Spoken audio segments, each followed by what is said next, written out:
This is around the point when the previous belt stopped having more chapters.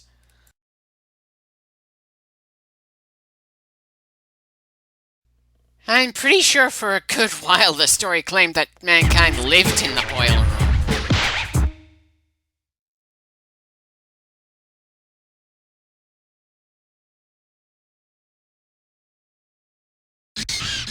Considering in-game we don't get more money for defending the hardcore title than we did when we were fighting before then, I have to wonder just what the appeal of being hardcore champion should have been. I mean, granted, it's always been a thing that pro wrestlers will fight like hell for a championship even if it's been a long time since it was actually prestigious.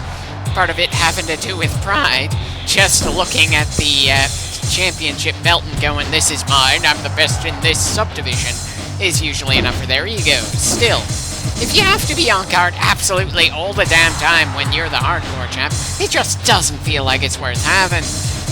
At least if you got another belt, you're going to go through matches where your belt isn't on the line, and you aren't generally expecting people to come out of nowhere to ambush you at any time.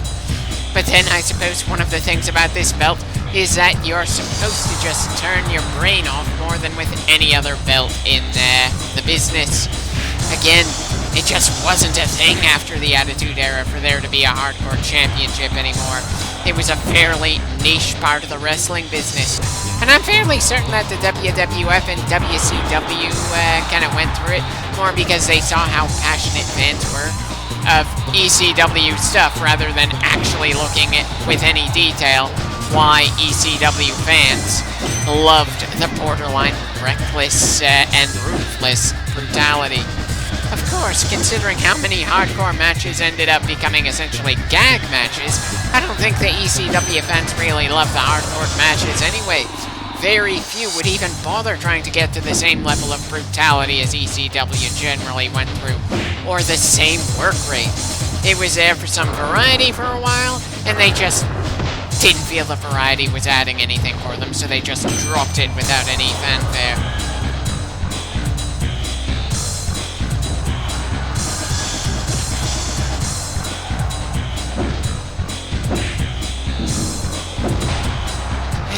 Really feels like you get punished for trying to use weapons around here, especially when punches and kicks go faster than swinging a weapon, and when hitting someone with a weapon does nothing for the spirit bar either way.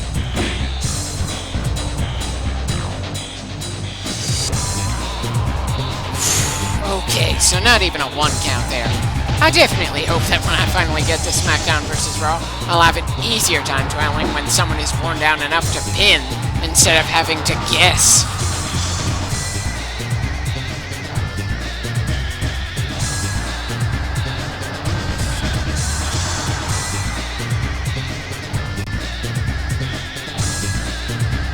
Okay, so 2 mandible claws back to back. At the very least, that's probably unpleasant for him, even if I don't really know how unpleasant.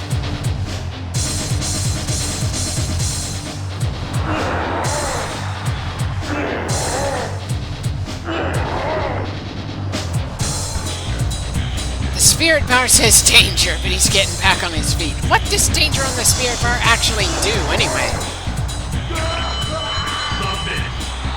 And again, the submission comes from a regular submission move instead of our special. But I'm sure our special wore him down to make that possible. I probably should have talked at least a little about Funaki, since he was a pretty solid mid-carder back in the day. Well, let's see who's next to try to grab the belt that's absolutely not worth this much trouble to defend.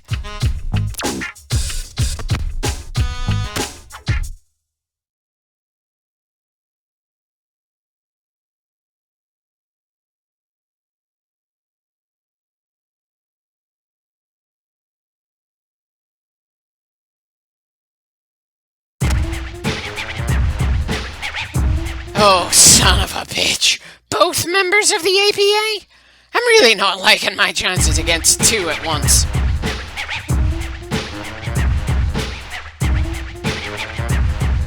Yeah, I'm sure you did.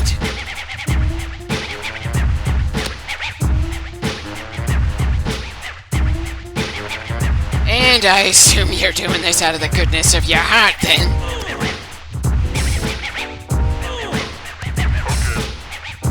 Well, seeing as how I'm not really using the money for anything, I have no objections for this. Sure, I suppose it's cowardly to take the deal, but I don't think those two would accept no for an answer. And really, it's Vince's fault for making this kind of belt challenged at any time, anywhere. Hell, if anything, the hardcore title is the specific title that encourages its defenders to not fight clean even when they're supposed to be the good guys.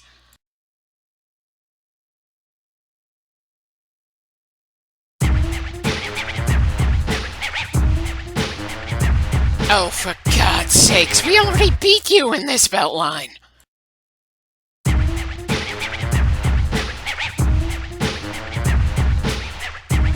Well, thank you, Farouk. Kind of wish I could feel guilty for not wanting to take on all challengers, but then the way challengers come for this particular bit of damaged gold is a bit ridiculous.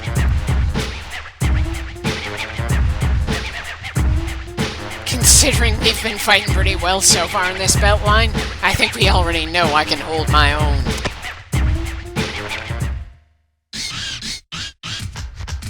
It's cooking. Right, so this match for the hardcore title is not a hardcore match at all, but it's against the ECW badass Taz. Not that Taz really got to stay as a badass for long when in the WWF, sure. In his debut, he came out strong against Kurt Angle, but unfortunately, by the time he joined the WWF, his injuries from ECW started catching up to him. He ended up having a much shorter in-ring shelf life than they were expecting. I'm not 100% sure I liked him on commentary, but to be fair, he did get me to chuckle on occasion. Yeah, that's certainly better than the sort of humor that Jerry the King Lawler would throw. Usually that just made me groan. I also really like his theme, even if he can't do anything extensive in the ring anymore.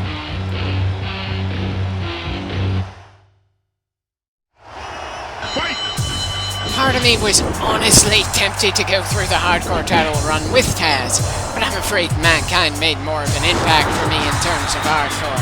More specifically, the repeated impacts he took in the Hell in a Cell match with The Undertaker. Granted, I'm sure at this point that Mick Foley is absolutely sick of talking about that one match, especially since he had a number of very impressive matches over the years, and that one just seems to overshadow the rest. But still, it was just so damn amazing that he was as coherent as he was during that match, despite being concussed during it, putting on a reasonably good show despite how injured he was by the unplanned drop through the cage and a steel chair slapping into his skull and giving him a concussion.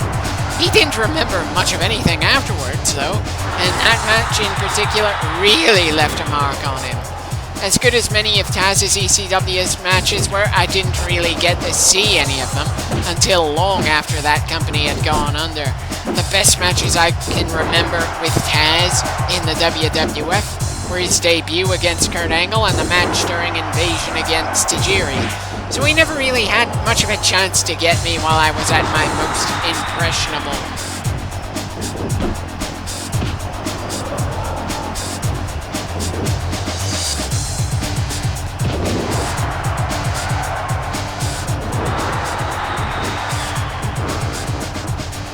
Well, that is definitely not a promising way to start this match, that's for sure. The suplex machine is certainly in his prime right now.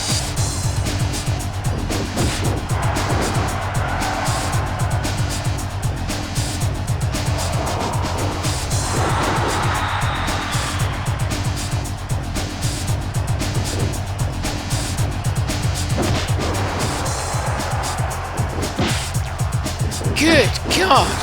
There's no way I'm getting through this match when the momentum is this far in his favor. Why do I have a much easier time telling when I'm losing than when I'm winning? 1, 2, 3, pin. Yeah, a very dominating loss for me there. When I find out who said that the hardcore title in this game was about as easy as the women's title, I'm going to crack his head open with a Coke can.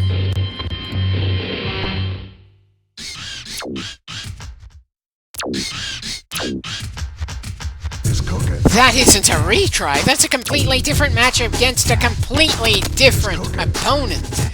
Seriously, Mark Henry is a very different beast than Taz. Granted, the guy rarely got the push that he kind of deserved since he was one of the biggest guys in the roster for a hell of a long time.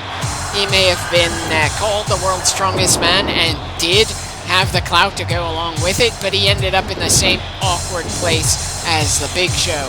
Treated as a major threat to mid-carders, but if someone was in the upper card, there was little to no real sense that he was going to win. I'd say that King Mabel / Viscera / Big Daddy V was stuck in that same hole, where they're supposed to be automatically scary since they're pretty large, had a good amount of skill in the ring, but didn't really have the charisma or the specific body type that the boss really loves to be pushed to outright mega stardom. So they wind up with at times absurd comedy bits that counteract their natural intimidation factor for a bit in a poorly thought out attempt to get more fans and end up being taken less seriously. I mean, for God's sakes, the whole sexual chocolate thing makes as little sense for Mark Henry as New Year's Baby did for Big Show. Speaking of things not making much sense, I'm sorry to say that somehow it feels like Mark Henry has a disadvantage compared to Taz, despite the fact that being especially heavy and strong should be an advantage. Our moveset is slightly altered, so that we get to land heavy attacks on him when we try to go for light grapples. And if our weight is close enough to his, then we can toss him around and just gain more on our spirit power than usual. If we were especially light, it would be quite the disadvantage, but Mick Foley is a hefty bastard in his own right, so yeah, we definitely got served a relatively easy one after the failed attempt against Taz. I kinda would have preferred a rematch with Taz though. Again, he was a pretty good wrestler back in the day, and it's just such a shame that his best days were just before he got to the WWF. 1, 2.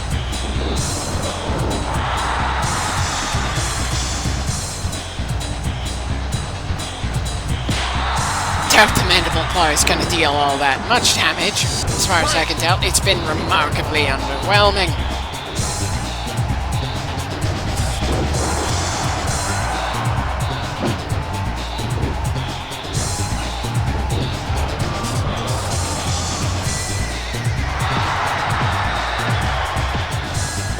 I'd ask why he did 4 punches when a lot of wrestlers tend to go for 10, since that's what the audience tends to count along with. But as the person getting punched, I'm just in the mood to get back to our own offense. Wait, you mean to tell me that there's no difference between what I do with a quick grapple and what I do with a slow one against an especially heavy opponent? I'm sorry, but part of the fun when fighting other opponents is the range of moves we can try to use against them, even if I don't typically choose to use our full variety of attacks in a given match. Excuse me for being kind of annoyed by that, especially since I kind of have a thing for the larger wrestlers, since it's easier for the bookers to make them feel like monsters of one kind or another. Break.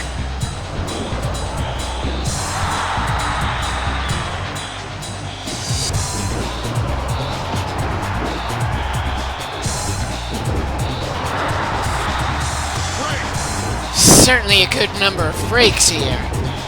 Remind me again why a major match in the hardcore title run is not a hardcore match. It just kind of feels odd to me. But then it's not like they seem to have put all that much thought into the story of the hardcore title as far as I can see. It's literally just, here's a bunch of matches. Some of them are tough, but it's not anything especially engrossing. Still, it's easier to get invested in this than the 2 WCW games and WWF WrestleMania 2000. But I think the light heavyweight and women's title kind of upped my expectations more than this. Hell, I'm pretty sure that I've got more clips in this game than the other wrestling games I've done so far. And that's despite the fact that I'm not going out of my way to get through absolutely everything this game has to offer.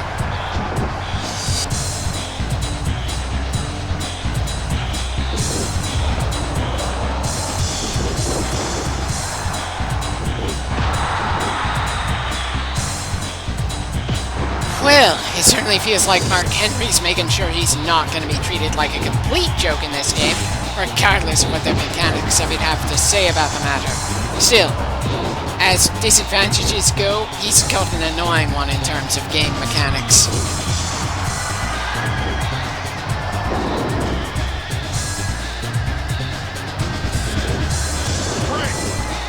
Well, that attack didn't last long at all. I understand doing a rope break for pins and submission moves, but that was neither. But then we also get a rope break if we're punching them in the head. Apparently any ground attack counts, but for some reason, punching and kicking them at the corner where they are touching both ends of the ropes as they are leaning on the turnbuckle doesn't do anything for some reason. Am I not supposed to think about that sort of thing? Because I know there's a good number of things that I'm not supposed to think about when watching something like wrestling. And that feels like one of the many things where you're supposed to turn off your brain and not think about the rules at all.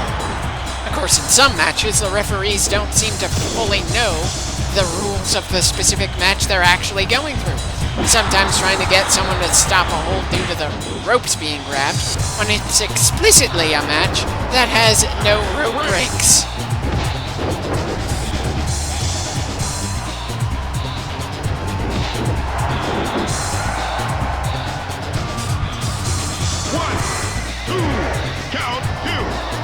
Okay, so the pain he went through between this pin and the previous one didn't make us any closer to victory somehow.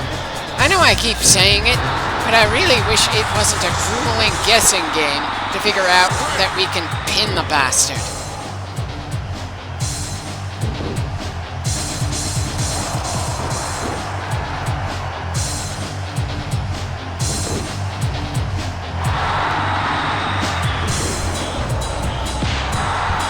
Yet another mandible claw, and it feels kind of annoyingly meaningless in this kind of match.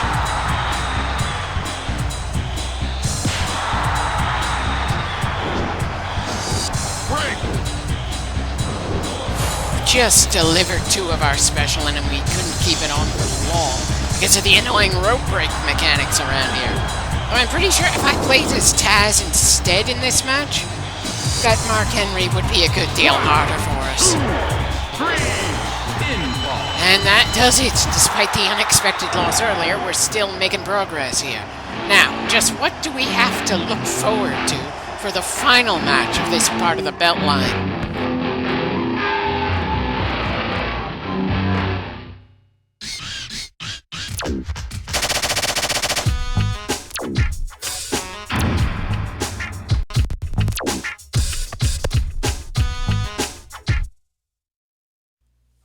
Honor? Seriously? That's not really a thing for the hardcore title. Wait, the Cactus Jack persona gets the Cactus Jack specific theme, but Mankind gets the Mick Foley in general theme? Well, I suppose that's as good a reason as any to challenge someone, but come on. Do we really need Cactus Jack to try to prove himself to Mankind? Because no matter how I look at it, this is going to be awkward. Even if they gave Cactus a different moveset from Mankind to differentiate the two.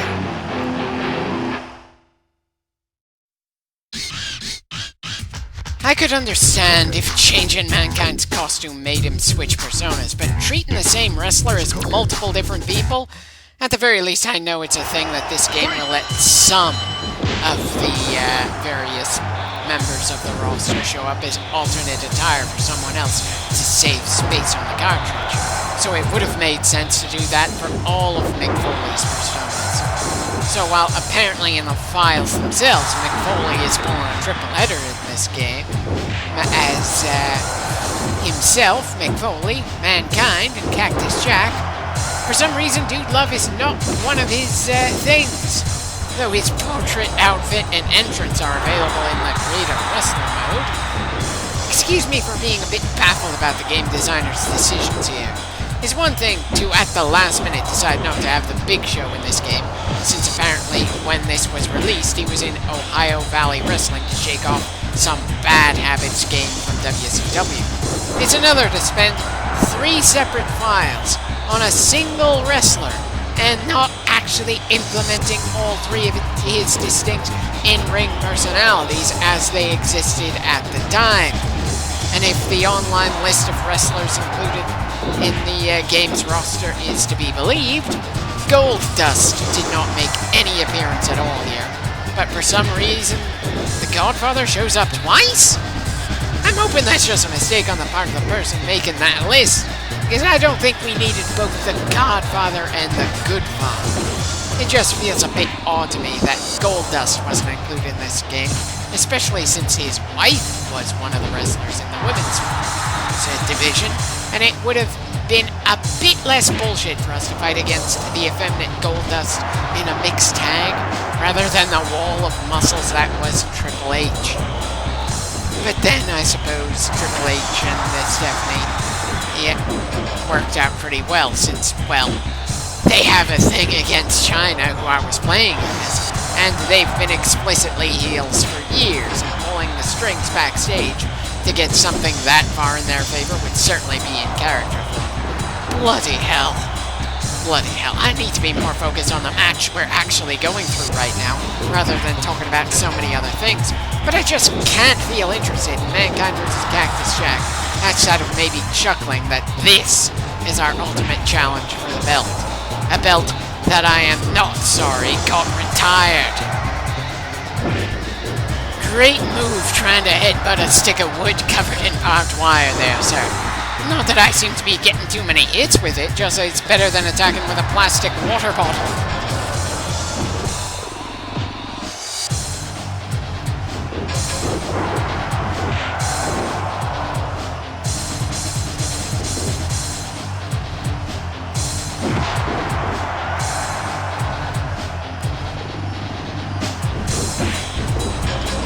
So, punching has a longer range than using a stick. Anyone else find that odd?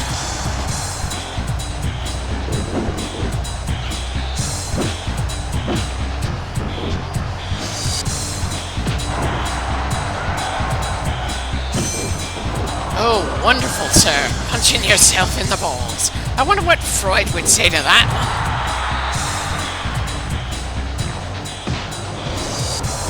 And I don't think Foley was ever actually flexible enough to throw a kick like that.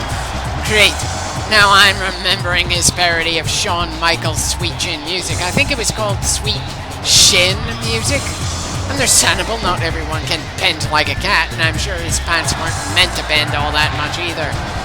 It's also understandable just how even this match is. I just wish I could give a damn one way or the other how it ends. If we win, then we see how defending the hardcore belt is like, but I'm not expecting much considering the lackluster storytelling in gaining it in the first place. If we lose, then we just move on to the next belt, same as the light heavyweight title.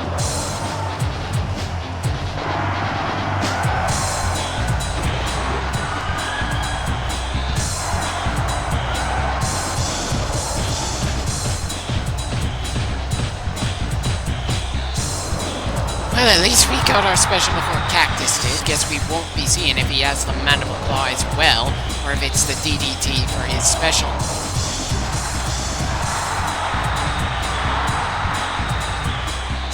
Huh, he nearly managed to avoid that one. Not that that finisher ever seems to actually finish anything, at least in this game. I'm sure submission finishers are treated better in later wrestling games.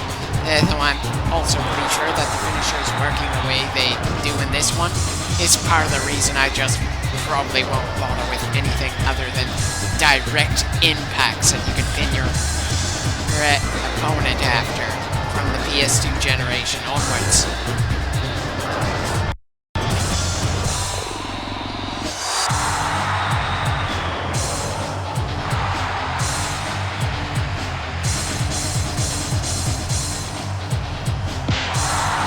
It didn't take long to apply another claw.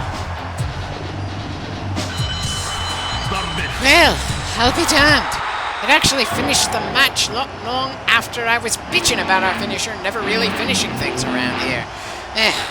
Well, that seems about as good a place as any to end the clip. Wow. Next time, we're defending the hardcore title. And hopefully it'll be more interesting than the run to gain it.